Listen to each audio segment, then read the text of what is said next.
Hey folks, this is Kalani. Is your guild still paying for voice servers? Give your GM a poke and tell him to try out Discord. Anyone can make a server for any purpose and it's entirely free. Go check out the class Discord servers too, they're full of awesome information to be the best you can be. You should also pop by discord.gg/Kalani and come hang out and maybe even run some content with yours truly. I'll be waiting.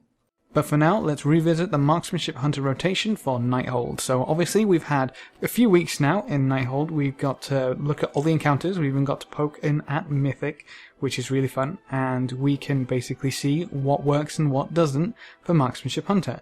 So the first thing is that our talents are a little more grey than just single target or AoE. So our talents can actually change into this glorious thing, which is a little bit of a mishmash in that we take lock and load because we're swapping targets, so true aim loses value. We still want single target damage, so we take patient sniper, and the single target damage of a Murder of Crows and volley is really close. A Murder of Crows is obviously still better for pure single target, but as soon as you add another target throughout the fight which you can hit, volley becomes very valuable because you passively start cleaving again, which is really nice.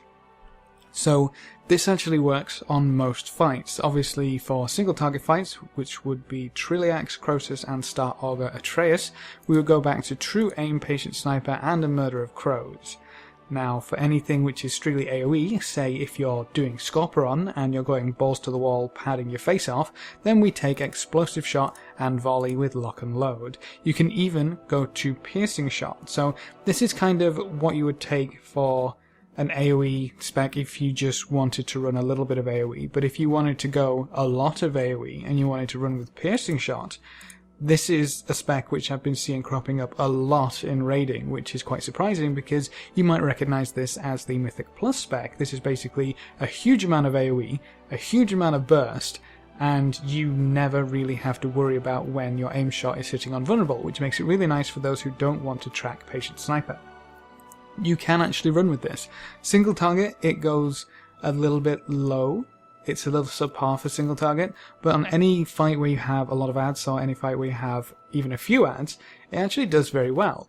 Now, as I say, you can take it just like this. If you don't want to play with piercing shot, you don't have to. Explosive shot is really the big one for AoE there, and again, going back to anything single target, we would run back to patient sniper. So just look at what happens in the fight. If it's single target, you know, true aim, patient sniper, Murder of Crows. If you get ads and you need to swap targets, but it's not huge AoE, lock and load patient sniper volley. If it is huge AoE, swap to explosive shot and then maybe consider doing piercing shot too. So the rotation changed a little bit as well. We're no longer going to try and fit in 3 aim shots. That kind of died very quickly because it's just not practical. It also saves more focus for later windows, so it actually works out better. Now that also means that the haste cap is just completely scrubbed, and that changes our stat priority to mastery, crit, haste, versatility.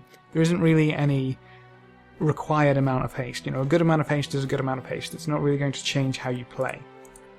But apart from that, pretty much everything stays the same. So if I swap back to our good old single target rotation, because that's the best way to practice this, I guess, we're looking at pretty much the exact same thing. We're going to start with a wind burst, aim shot, arcane shot, aim shot, aim shot, aim shot, under true shot, obviously using a Murder of Crows first, but from there is where things change. So we'll go Murder of Crows into wind burst with the true shot,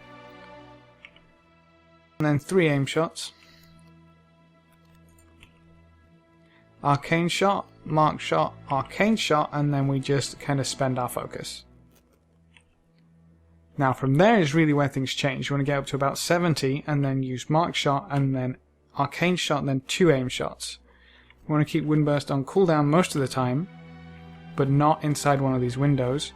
Again, we'll get the 2 aim shots in there.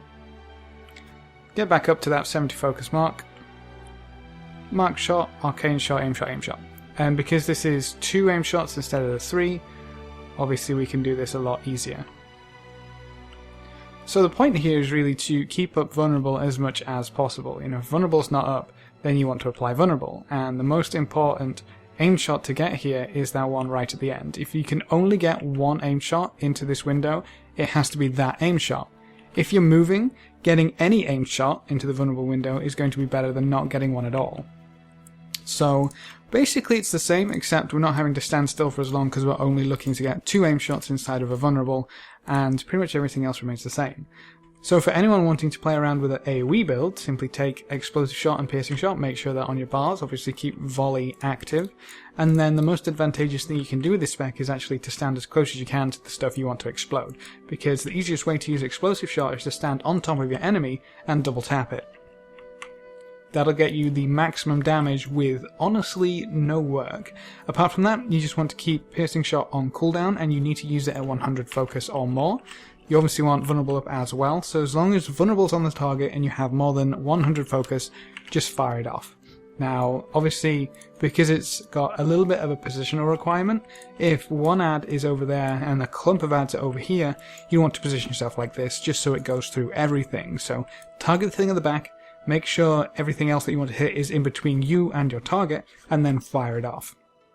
It's pretty much what we were doing with Sidewinders to make sure it hits everything in its path, except Piercing Shot is a little bit narrower, so it does really have to be within a line instead of within a huge cone. So that's what we've been working with. If you have any questions or queries, please leave them in the comment section below and I'll get back to you as soon as possible. Or if you want to hop over onto Discord, my server is discord.gg/Kalani. Great place to ask me any questions or just to hang out. Remember to leave a like just below the video before you leave, and if you want to see more, make sure to subscribe. But apart from that, thanks for watching folks, good luck and have fun, and as always, I will see you next time.